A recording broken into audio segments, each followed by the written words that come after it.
Étudier l'hérédité autosomale récessive.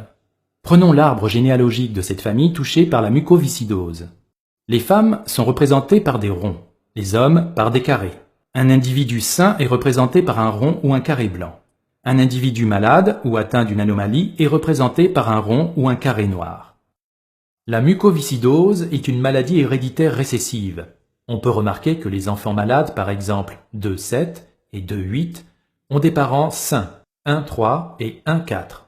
Ceci signifie que les parents portent tous les deux un allèle atteint qui n'est pas exprimé et qu'ils l'ont transmis à leurs enfants.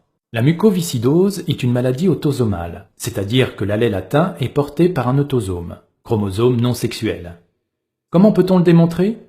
D'après les conventions d'écriture, l'allèle atteint récessif sera noté en minuscule et l'allèle dominant en majuscule. La première question à se poser est: la maladie est-elle portée par le chromosome Y ?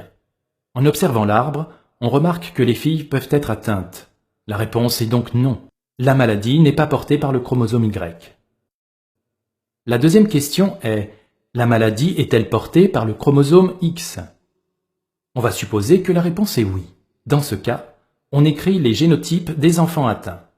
La fille de 7 a pour génotype XM-XM et le garçon de 8 XM-Y.